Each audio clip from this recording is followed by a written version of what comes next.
네, 여러분 안녕하세요. 놀라운 비즈니스 스쿨입니다. 오늘은 대표적인 성격 진단 검사 중 하나인 버크만 리포트가 최근에 버크만 시그니처 리포트라는 새로운 이름으로 리뉴얼됐다고 해서 새롭게 달라진 버크만 시그니처 리포트란 무엇인지 한번 함께 리뷰해보는 시간을 가져보려고 합니다. 제가 버크만과 인연을 맺은 것은 2012년이었던 것 같습니다. 그 당시에 버크만이 공식적으로 한국에 론칭이 되던 해였던 걸로 기억을 하는데요.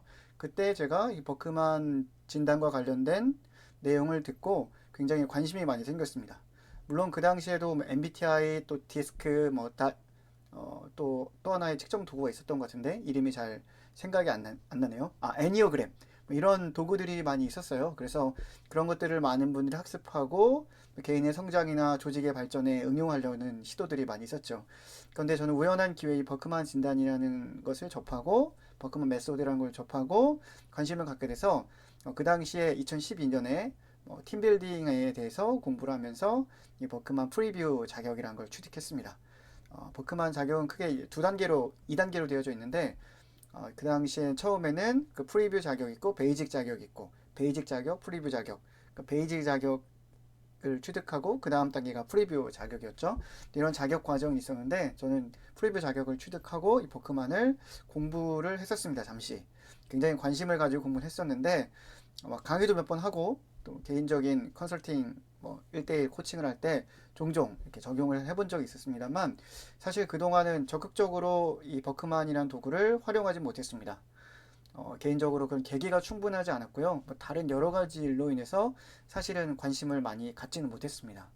하지만 이 버크만이라는 게 정말 좋은 도구라는 그런 인식은 가지고 있었기 때문에 틈틈이 책을 통해 공부하거나 버크만 코리아가 제공하는 보수 교육에 참여해서 꾸준히 새로운 이야기들을 업데이트하는 정도로 이 정도로 이제 생각을 하고 있었거든요. 그런데 최근 들어서 바로 얼마 전이죠. 불과 얼마 전에 이 버크만 리포트가 전 세계적으로 시그니처 리포트라는 형식으로 버크만 리포트의 어떤 형태가 살짝 변경이 됐습니다.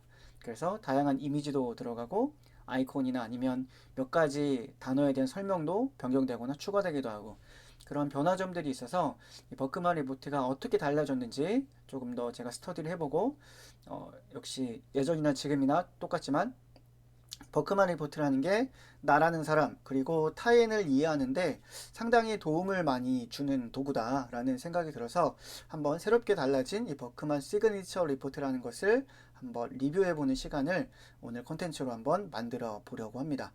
리포트는 저의 진단을 가지고 이제 작성을 했거든요. 그래서 제가 어떻게 이 버크만 메소드, 버크만 검사라는 걸 했을 때 어떠한 결과가 나왔는지를 여러분하고 같이 공유하면서 한번 이 버크만 달라진 시그니처 리포트에 대해서 하나씩 소개해드리는 시간을 가져보려고 합니다. 자, 그러면 제가 여러분 화면에 보이는 게 버크만 시그니처 리포트의 첫 그 표지 페이지거든요. 한 장씩 한 장씩 넘어가면서 여러분에게 소개해드리도록 하겠습니다. 먼저 이렇게 시작 페이지는 이렇게 되어 있고요. 다음 페이지로 넘어가 보면 크게 버크만 달라진 시그니처 리포트는 6개의 세션으로 되어 있습니다.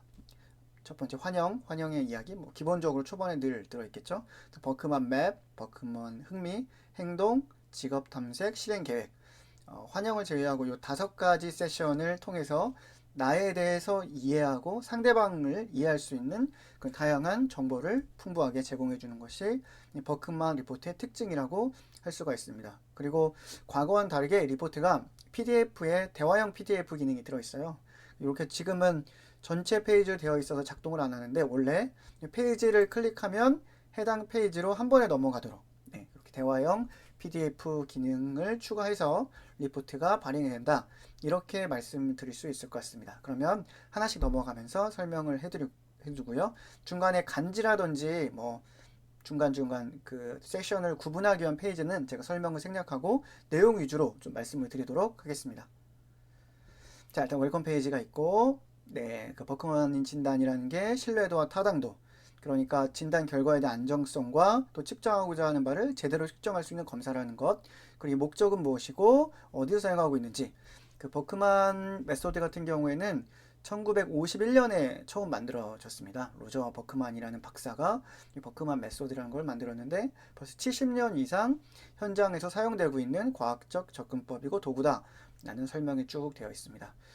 여러분들 잘 아시고 계시는 뭐 MBTI 같은 경우와 유사한 형태의 성격 유형 검사라고 보실 수가 있는데 MBTI랑 겉으로 보면 좀 비슷해 보이지만요. 조금 더 자세히 보시면 굉장히 다른 점이 많이 있습니다. 하지만 국내에서는 MBTI가 가지고 있는 어떤 네임밸류에 비해서 상대적으로 적게 알려져 있죠. 왜냐하면 상대적으로 우리나라에서는 버크만 진단이라는 게 특정 영역에서는 많이 사용되어 왔지만 뭐 기업에서 조직 진단이나 팀빌딩을 한다거나 아니면 코칭 영역에서 사용하신 분들이 많이 계시긴 했지만 아직은 대중적으로는 상대적으로 덜 알려진 진단 도구인 것은 맞습니다. 하지만 신뢰도와 타당도나 여러 가지 측면에서는 굉장히 훌륭한 도구이고 자기를 이해하고 타인을 이해하고 그럼으로써 나와 우리 조직의 성과를 향상시키는 데는 상당한 도움을 줄 수 있는 도구다 라고 말씀드릴 수 있을 것 같습니다. 환영 페이지에는 전체적인 설명이 쭉 되어 있고요. 마지막에 이런 게 추가가 되어 있어요. 그러니까 대화형 PDF 기능이 제가 추가됐다고 말씀드렸는데 대화형 PDF는 간단하게 말하면 PDF와 내가 상호작용을 할 수 있다는 거죠. 그래서 제가 여기에 쭉 질문 밑에 당신은 버크만 시그니처 리포트를 통해 무엇을 알고자 합니까? 라는 질문이 있고 공란이 있는데 이 공란을 클릭하면 내가 메시지를 입력할 수 있게 되어 있습니다. 그래서 이 PDF 파일에 내가 바로 작성한 글이 저장이 될 수가 있는 거죠. 그러니까 별도의 편집 프로그램이 없어도 그 PDF 파일 내에서 뭔가 내가 텍스트를 추가할 수 있고 뭐 페이지로 오갈 수 있는 버튼이라든지 뭐 이런 기능들이 추가되어 있는 것이 대화형 PDF라고 할 수 있는데 뭐 이렇게 리포트 안에 내가 스스로 작성할 수 있는 항목들이 중간중간 몇 가지가 더 있습니다. 추가된 것이 리포트의 특징 중 하나였던 것 같습니다. 그래서 초반에 리포트를 받고 내가 이 진단을 한 버크만 진단을 한 이유는 무엇고 이를 통해서 무엇을 얻고자 하는지 그렇죠. 상담자, 내담자 입장에서는 자기가 이 리포트를 활용한 버크만 진단을 활용한 그 이유를 다시 한번 좀 정리해 볼 수 있도록 도와줄 수 있는 그런 기능인 것 같고요. 또 코칭을 하시는 분들, 코치들께서는 이걸 통해서 그 코칭을 받으러 온 분들이 왜 이 버크만 진단을 하려고 했는지, 왜 기꺼이 버크만 진단에 응했는지 그 이유를 조금 더 정확하게 캐치해낼 수 있는 그런 기능을 할 수 있게 되었던 것 같습니다. 굉장히 괜찮은 방법이었던 것 같아요. 자, 이렇게 간단하게 배경 설명이 나오고 그 다음에 버크만의 전체적인 컨셉을 알려주는 페이지가 있습니다. 버크만은 우리라는 사람을 이해하는데 기본적으로 이 네 가지 컬러를 이용해서 우리를 이해하도록 이끌어줍니다. 빨강, 초록, 노랑, 파랑 네 가지 색깔인데요. 각각의 색깔이 의미하는 바가 있고 각각의 색깔 안에 담겨져 있는 어떤 인간상이 존재하죠. 빨강 같은 경우는 행동하는 사람, 초록은 소통하는 사람, 노랑은 분석하는 사람, 파랑은 생각하는 사람이라는 그 어떤 의미를 내포하고 있습니다. 초록이 과거에는 소통이 아니라 말하는 사람이라는 이름으로 이제 분류되었던 걸로 알고 있는데요. 말한다는 게 뭔가 소통보다는 일방적으로 자기 이야기를 하는 사람이라는 약간은 의도치 않은 부정적인 뉘앙스가 좀 느껴진다고 판단했는지 소통이라는 키워드로 말하는 사람이 아니라 소통이라는 키워드로 변경을 했습니다. 그래서 네 가지 색깔을 가지고 기본적으로 우리라는 사람을 이해하고 상대방을 이해할 수 있도록 해준다 라고 생각해 주시면 될 것 같습니다. 간단하게 좀 부연 설명을 해보면 빨강은 행동하는 사람입니다. 의사결정이 굉장히 빠르고 어떠한 사안이 주어졌을 때 빠르게 행동하는 사람, 일단 움직이는 사람, 그리고 실제적으로 행동을 통해서 무언가 결과를 만들어내는 데 익숙한 사람, 행동하는 사람이다 라고 여러분이 머릿속에 이미지를 그려주시면 좋을 것 같고요. 초록 소통하는 사람은 의사소통을 중요하게 생각하는 사람, 인간관계, 또 사람들 간의 소통, 대화, 그리고 어떤 결속 이런 것들을 중요하게 생각하고 무언가를 사람들에게 알리고 사람들을 동기부여하고 상담하고 이런 일을 잘하는 사람, 그런 일에 굉장히 뛰어난 사람이라고 머릿속에 이미지를 그려주시면 될 것 같습니다. 그 노랑은 분석하는 사람이라고 되어 있는데 프로세스, 세부사항, 또 룰, 법칙 이런 것들을 굉장히 중요하게 생각하고 신중하고 세밀하게 계산, 기록, 그리고 절차 이런 것들에 굉장히 중요함을 느끼고 있고 그런 것들을 잘 다루는 사람이라고 여러분이 연상해 주시면 될 것 같습니다.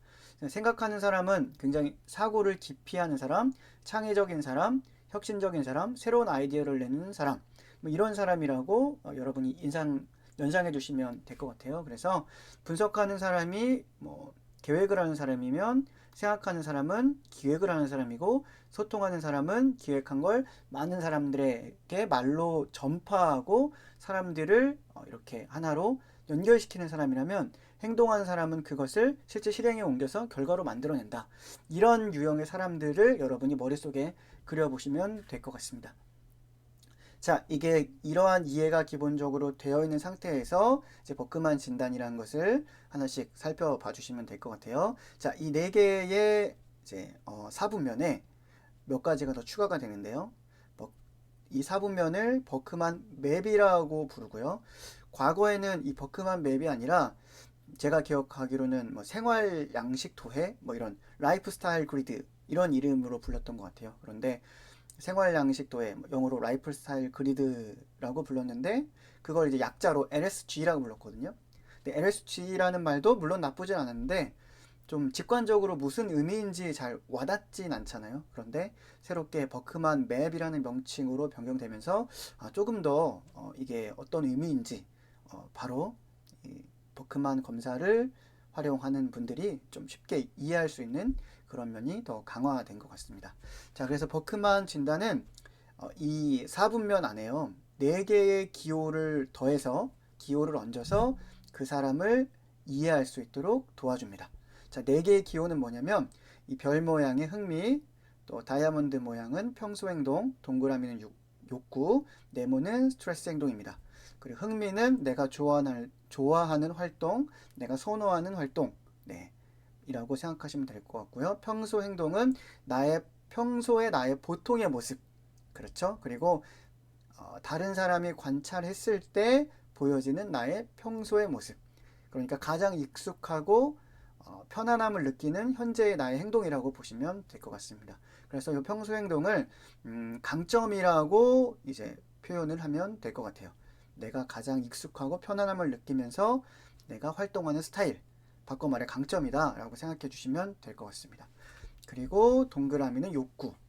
욕구는 여러분이 위에 있는 평소 행동, 그러니까 강점을 발휘하고자 할 때 그런 최대한의 나의 강점을 발휘하기 위해서 여러분이 요구하는 어떤 주변 사람이나 환경에 대한 어떤 욕구라고 보시면 될 것 같아요. 원함이라고 생각해 주시면 될 것 같아요. 그러니까 이런 욕구가 그 주변 사람들이나 내 일하는 환경이 이렇게 되어져야지만 나는 자연스럽게 가장 생산적인 평소 행동이 나타날 수 있다 라고 연결지어서 생각해 주셔도 될 것 같습니다.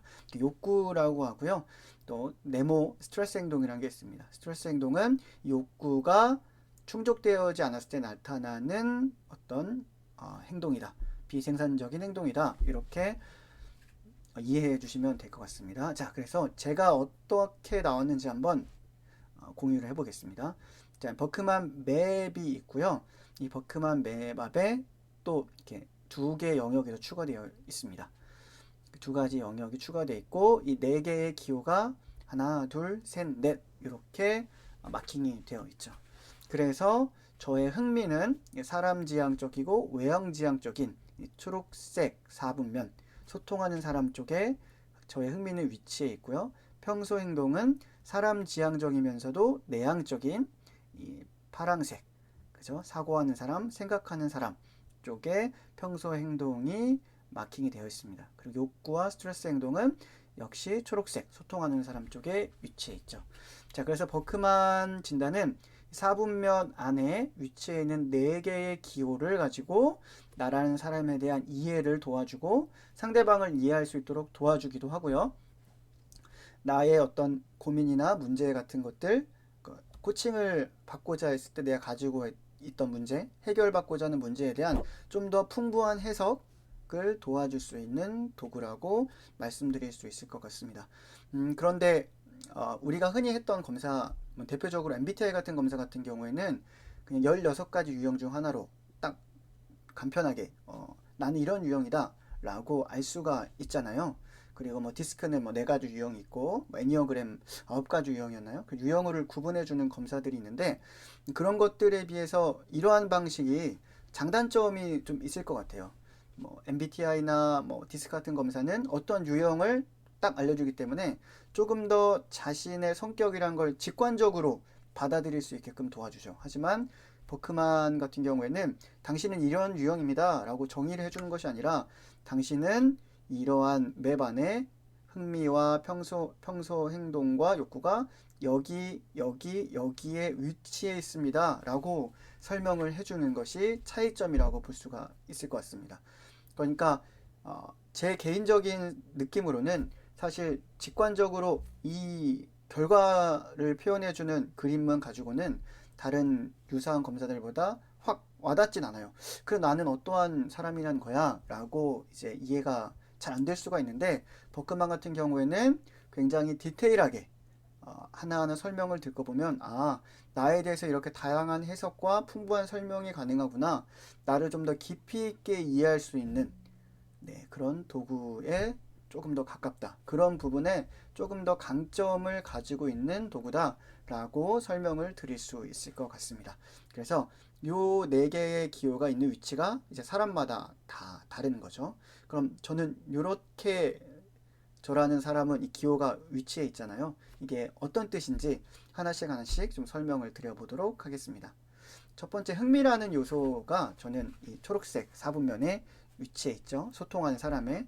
그래서 이 소통하는 사람들의 일반적인 활동은 판매, 홍보, 설득하기, 동기부여, 가르치는 일, 함께 일하기에 흥미를 느낀다. 이런 활동에. 자, 그래서 일반적인 활동에 대한 설명이 나와 있고요.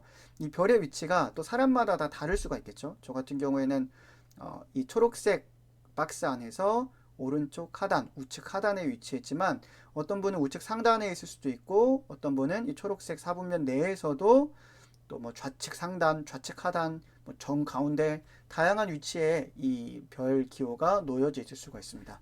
그래서 이 별 기호를 기준으로 해서 초록에 해당되는 사람들의 일반적인 흥미와 함께 위치에 따른 흥미 요소가 또 세부적으로 설명이 되어져 있습니다. 판매 또는 홍보, 뭐 설득, 혁신적인 정의법, 다른 사람들의 영향을 미치는 일, 이런 일에 당신은 흥미가 있다. 저는 당연히 이런 흥미 결과에 대해서 상당히 수긍하는 편입니다. 제가 지금 하고 있는 일도 그렇고 저의 어떤 삶을 봤을 때, 그리고 커리어를 봤을 때 항상 이 범위 내에서 움직이는 것을 느낄 수가 있었거든요. 자신의 흥미에 따라서 어떤 우리가 하고자 하는 일들을 선택하는 경우가 상당히 많잖아요. 그래서 그렇게 움직이는 걸 많이 느껴서 내가 흥미가 이런 곳에 있는 사람이구나 라는 것에 대해서는 상당히 수긍을 하는 편이었습니다. 자, 그리고 이제 평소 행동이라는 또 기호가 있죠.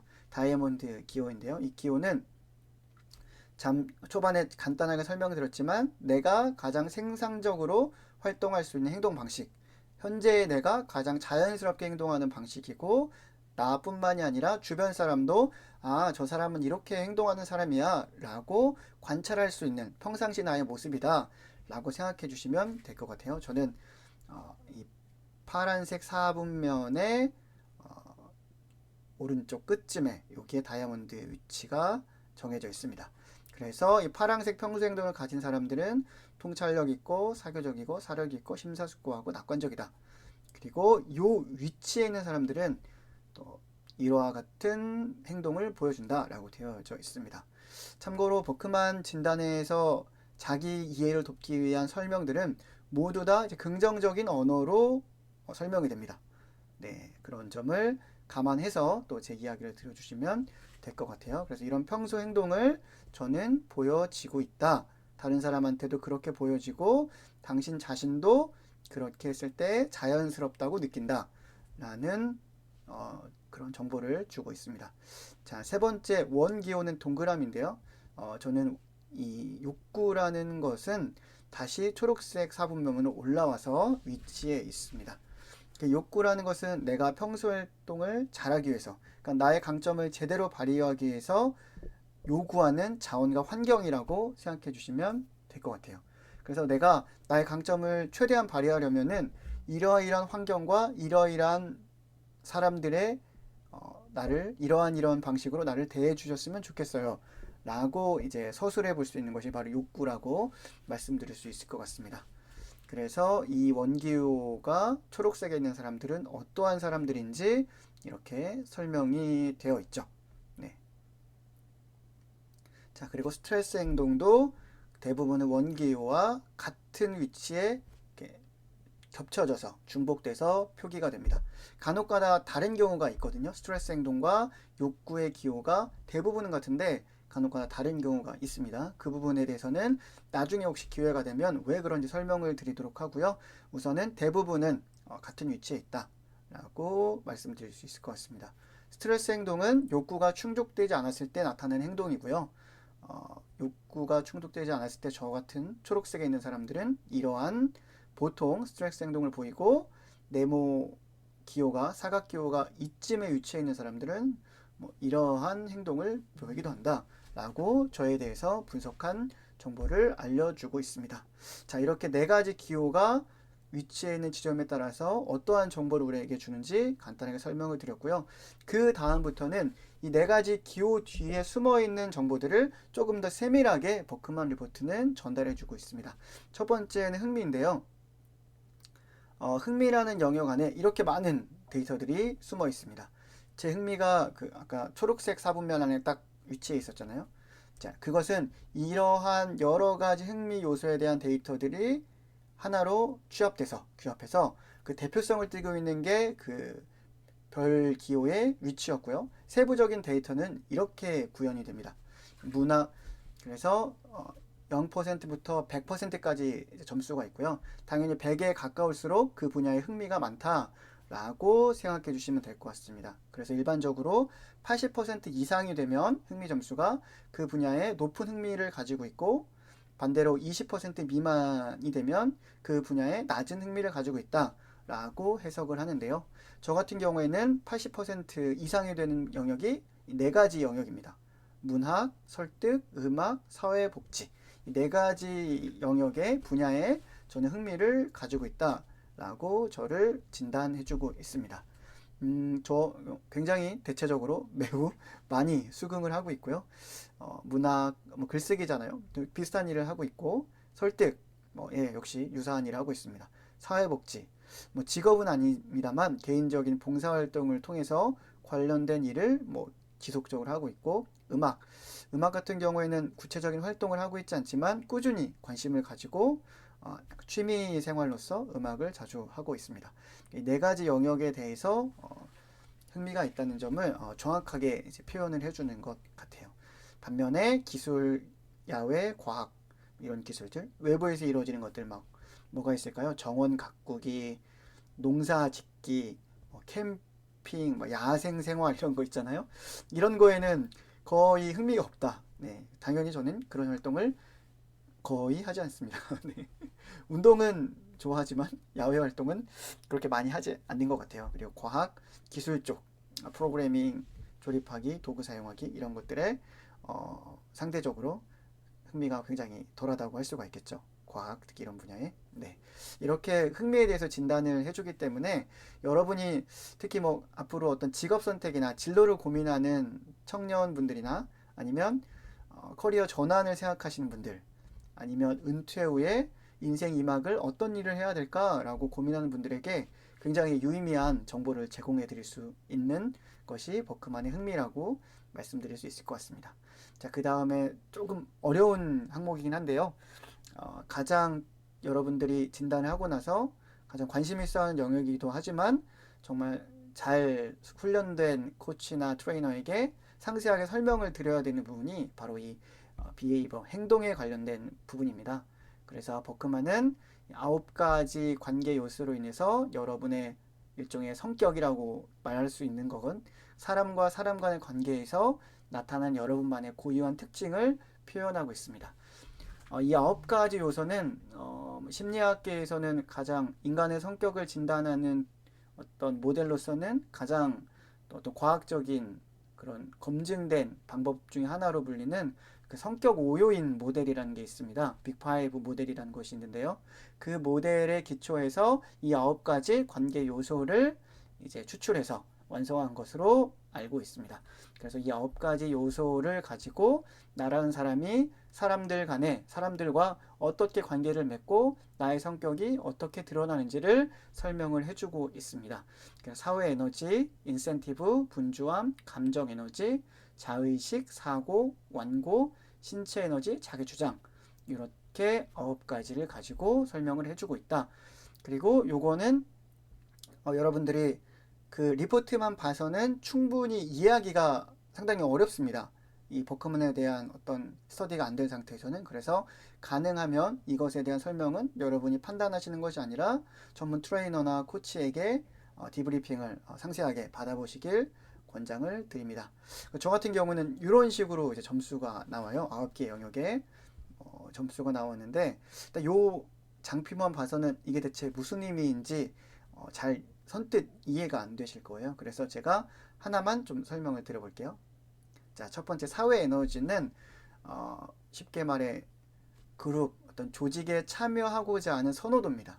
그러니까 어떤 조직에 참여해서 소속감을 느끼고자 하는 욕구라고 할 수도 있을 것 같고, 팀과 함께 할 때 높은 수준의 성과를 내고 최대한의 생산성이 나타나는 사람은 사회 에너지가 높은 사람. 뭐 이렇게 여러분이 그냥 이해하고 싶게 단순하게, 제가 시간 관계상 세세한 디테일한 설명은 못 드리지만 그냥 그런 이미지를 연상시켜 주시면 될 것 같아요. 그래서 사회 에너지라는 9가지 요소 중에 사회 에너지라는 요소에는 저는 이러한 방식의 검사 진단 결과가 나왔습니다. 평소 행동은 거의 중앙값에 가깝게 나와 있죠.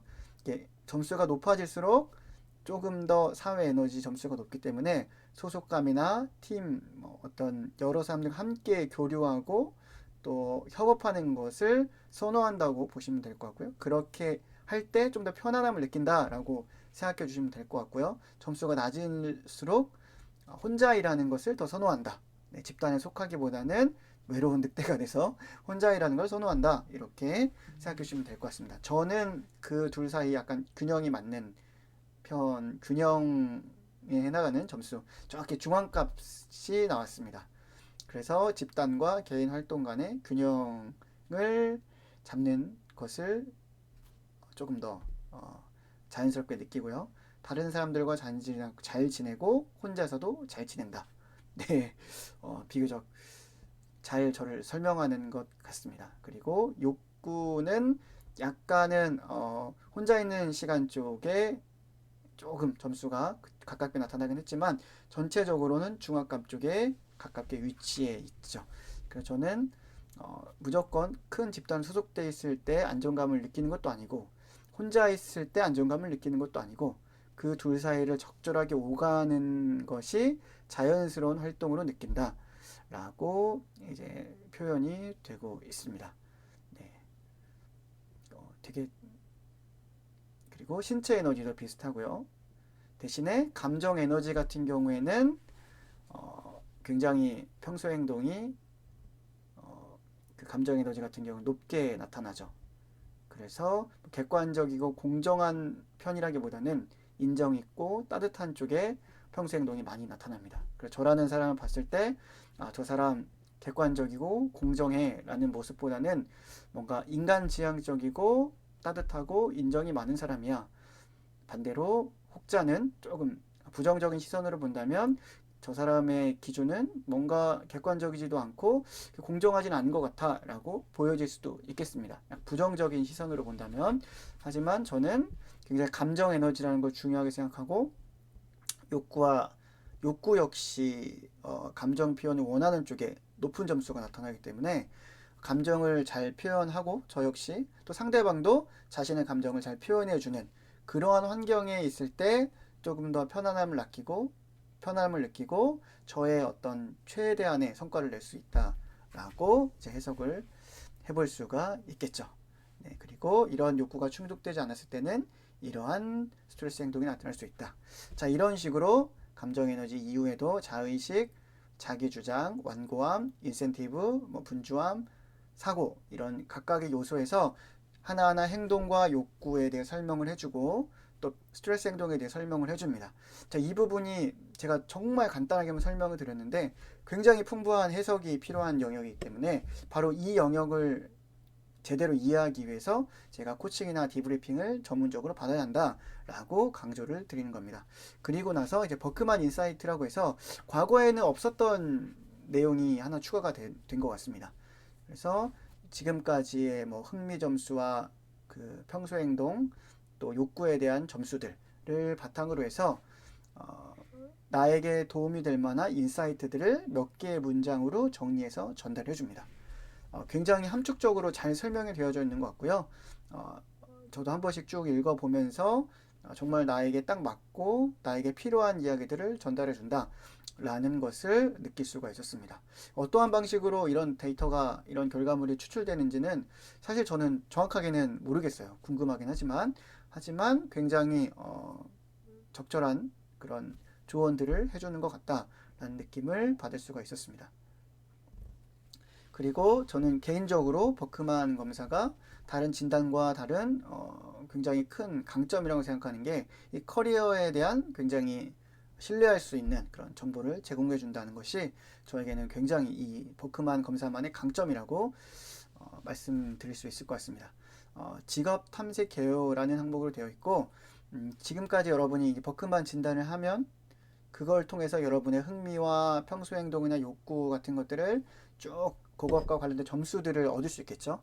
그 점수들을 기반으로 해서 여러분과 비슷한 점수를 가지고 있는 분들이 주로 있는 그 직업군이 있을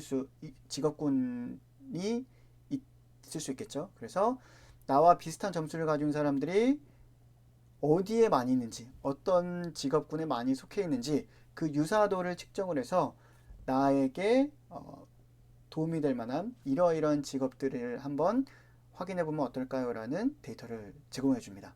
제가 이 부분을 높이 평가한 이유는 뭐냐면 그 버크만 검사 같은 경우에는 초반부터 아주 초기부터 그 전산화된 방식으로 인터넷을 통해서 검사를 진행했습니다. 그래서 검사 데이터가 다 이게 축적이 되어 있어요. 그래서 지금은 거의 빅데이터라고 부를 정도로 대규모의 데이터가 축적이 되어 있겠죠. 근데 그걸 기반으로 해서 수많은 사람들이 이 버크만 검사를 한 그 진단 검사를 통해 얻은 데이터에 기반을 해서 나와 비슷한 점수를 가지고 있는 사람들이 속해 있는 어떤 직업군을 알려준다는 게 어떤 커리어에 고민을 가지고 계신 분들에게는 굉장히 좋은 의사결정에 도움이 될 수 있는 데이터가 될 수 있지 않을까라고 생각을 합니다. 그 그래프는 이렇게 원 그래프로 표시가 되고요. 이렇게 저 같은 경우에는 제일 저와 같은 점수를 가진 사람들이 가장 많이 위치해 있는 직업군이 교육 및 훈련, 예술 디자인, 세일즈, 그리고 지역사회나 사회복지 분야라고 표현이 되어 있습니다. 그리고 간혹 관리나 비즈니스, 뭐 재무재정 쪽에도 있다. 당연히 이 색이 많이 채워져 있는 쪽에 더 많은 그 유사한 사람들이 많이 모여 있다라고 생각해 주시면 될 것 같습니다. 그래서 저에게 가장 잘 맞는 직업군 탑 6를 제안을 해주는 거죠. 네, 그래서 예술 디자인 쪽, 스포츠 미디어 엔터테인먼트 사업, 그리고 뭐 교육 및 훈련, 세일즈 및 관련, 뭐 지역사회 서비스 및 사회복지. 크게는 요 네 가지, 넓게는 6가지를 제안을 해주고 있습니다. 저는 공교롭게도 실제적으로 이 네 가지 분야와 관련 있는 일에 현재 종사하고 있기 때문에 비교적 제 흥미와 강점과 맞는 영역에서 종사하고 있는 사람이다라고 생각해 볼 수 있을 것 같습니다. 그런데 그리고요.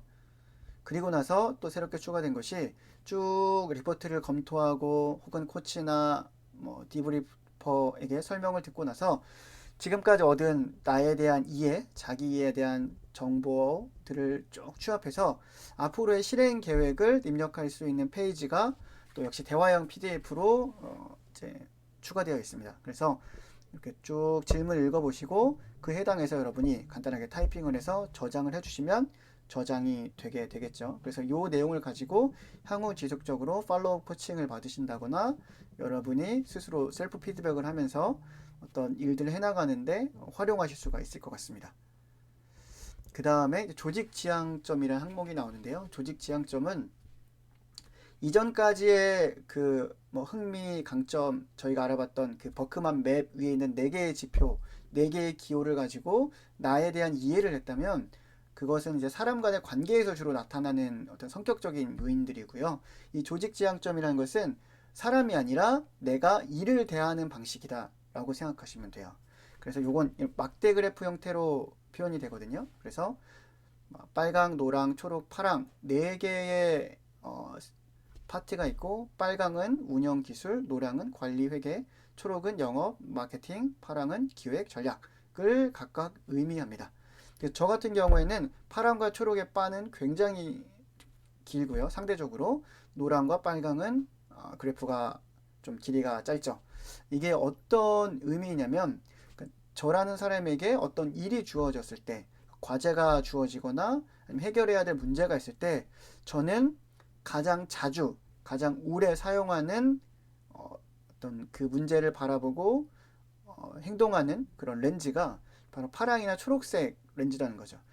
그러니까 그 일을 어떻게 해결해야 되는지 기획하고 전략을 세우고 영업을 하고 사람들한테 그걸 어떻게 할지 알리고 이런 분야에 대해서 굉장히 많은 시간을 할애해서 일을 하려고 한다는 거죠. 반면 관리 회계, 그 일을 하기 위한 어떤 전체적인 계획을 세우고 예산을 생각하고 어떻게 운영할지 세부적인 계획을 만드는 것들, 그리고 실제적으로 실행하고 그 운영하기 필요한 여러 가지 기술들을 현실에서 활용하는 데는, 현실에서 적용하는 데는 상당히 적은 시간을 쓸 수 있다는 거죠. 그래서 내가 어떤 일을 주어졌을 때 주로 어떠한 방식으로 일하려고 하는지를 보여준다. 그 과제를 주어졌을 때 나는 어떻게 일하는 것이 맞다고 생각한다. 이렇게 혹은 주로 그런 방식으로 일을 처리하고자 한다. 라고 요 조직지향점은 이해해 주시면 될 것 같습니다. 만약에 이 조직지향점이 저랑 정반대인 분이 계시다면 반대로 빨강과 노랑이 굉장히 그래프가 길고요. 초록과 파랑이 그래프가 짧은 분이 있을 수 있겠죠. 그런 분이 계시다면 저와 함께 일을 했을 때 서로 간의 소통이 잘 된다면 굉장히 큰 시너지를 낼 수도 있을 것 같습니다. 서로의 약점을 보완해주는 관계이니까요. 하지만 정확하게 소통이 되지 않아서 서로의 강점을 자칫 단점으로 파악한다면 전혀 다른 해석을 할 수도 있을 것 같아요. 제가 보기에는 파랑과 초록색, 기획, 전략, 영업, 마케팅 위주로 일을 해야 된다라는 그 지향하는 바를 가지고 있는 사람이 보기에는 저와 정반대에 있는 사람이 일을 거의 하지 않는다라는 생각을 할 수도 있을 것 같아요. 그 반대로 빨강과 노랑이 그래프가 기신 분은 저를 보고 제대로 일을 하지 않는다고 생각할 수 있겠죠. 그러면 분명히 서로의 강점이 있고 서로가 잘할 수 있는 영역이 있고 중요하다고 생각하는 것이 있기 때문에 자기 나름의 최선의 방식으로 일을 하고자 하는 것인데 상대방이 볼 때는 그 다름을 인정하지 못할 경우 저 사람은 일을 안 하는 것 같아 라는 오해를 할 수도 있다는 거죠. 하나 예를 들면 그래서 이런 조직 지향점을 정확하게 해석하는 것도 팀빌딩을 한다거나 아니면은 기업에서 조직 문화를 다룬다거나 근무 환경을 조성할 때 상당히 유의미한 어떤 데이터로 정보로 활용될 수 있을 것 같습니다. 자, 이 부분에 대해서도 사실은 이야기거리가 굉장히 많은데요. 오늘은 간단하게만 말씀을 드리고 넘어가도록 하겠습니다. 요 네 가지의 그 막대 그래프 형태로 내가 일을 대하는 방식을 표현을 해준다, 알려준다. 요것까지만 이해해 주시면 될 것 같습니다. 자, 그리고 마지막에 지금까지 제가 쭉 설명드린 그 리포트 내용을 요약해서 우리의 성격을 보여주는 9가지 구성 요소에 대한 내용, 그 흥미를 나타내주는 원그래프, 그리고 버크만 맵의 4가지 요소가 기호가 어디에 위치해 있는지 전체적으로 요약한 페이지를 전해주면서 이제 버크만 시그니처 리포트는 마무리가 됩니다. 자, 제가 지금 간단하게 설명드린다고 했음에도 불구하고 굉장히 오랜 시간 설명을 드린 것 같아요. 그래서 실제로 정확하게 리포트를 활용해서 자기를 이해하려면 더 많은 시간을 통해서 전문적인 훈련받은 사람과 대화하고 코칭을 받으셔야 할 것 같습니다. 하지만 오늘 맛보기로 시그니처 리포트에 어떠한 정보들이 들어있고 대략적으로나마 제가 조금 빠르게 설명드리다 보니까 굉장히 두리뭉실하게 설명드린 부분도 있고 자세한 비유나 예시 같은 것들을 못 드렸고 굉장히 스킵한 부분이 많아서 어떻게 전체적인 큰 그림 정도만 이해를 해주시면 될 것 같습니다. 그래서 이런 리포트라는 걸 통해서 나라는 사람을 이해해 볼 수 있다라는 것을 한번 설명을 드렸다고 말씀드릴 수 있을 것 같습니다. 저는 이제 이번 시그니처 리포트를 보면서 과거의 버크만 리포트와 차이점을 한번 생각해 보면 우선은 굉장히 가독성이 좋아졌습니다. 다양한 이런 그래픽들이 추가되면서 조금 더 보기에 좋아졌고요. 정보들을 직관적으로 좀 이해하는 데 상당히 많이 도움을 얻은 것 같습니다.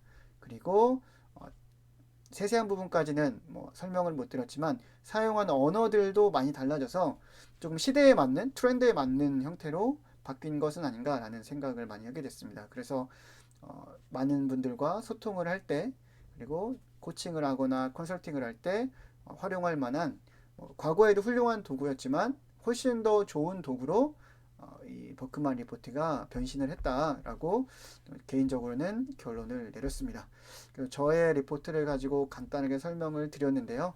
혹시 여러분들도 관심이 생기고 기회가 생기신다면 버크만 리포트라는 버크만 메소드, 버크만 진단이라는 것에 대해서 한번 관심을 가져보시면 여러분 자신을 이해하고 또 타인을 이해하는데 많은 도움이 될 것 같습니다. 그리고 가정에서나 아니면 팀에서 아니면 우리 조직에서 서로에 대한 이해할 수 있는 폭이 넓어진다면 정말 많은 것들이 달라질 수 있겠죠. 그런 변화의 도구로서 이 버크만 시그니처 리포트를 한번 알아보시는 것도 나쁘지 않을 것 같다라는 그런 개인적인 의견을 결론으로 전해드리면서 오늘 달라진 버크만 시그니처 리포트에 대한 간단한 리뷰 영상은 마무리하도록 하겠습니다. 제가 뭐 조금 더 정리해서 설명을 드렸으면 좋았을 텐데 그냥 간단하게 조금 즉흥적으로 저의 성격을 보셔서 아시겠지만 계획성이나 뭐 준비 같은 게 잘 안 되거든요. 그냥 편하게 말씀을 드린다는 게 어쩌면 좀 내용도 약간은 길어졌고 중간중간 두서없이 설명드린 부분도 없지 않아 있는 것 같아요. 말하고 나니까 그런 부분은 조금 여러분들이 널리 이해해 주시면 감사하겠고요. 앞으로 버크만 메소드에 대해서도 제가 중간중간 또 강의에 활용하거나 아니면 진단이나 코칭에 활용했을 경우 상호 간에 함께 이 진단을 실행하신 분들과 협의가 된다면 다양한 케이스를 가지고 여러분들에게 조금 더 도움을 드릴 수 있는 콘텐츠를 만들어 보도록 하겠습니다. 오늘 끝까지 경청해 주셔서 감사하고요. 다음 기회에 또 좋은 영상으로 인사드리도록 하겠습니다. 끝까지 들어주셔서 감사합니다. 고맙습니다.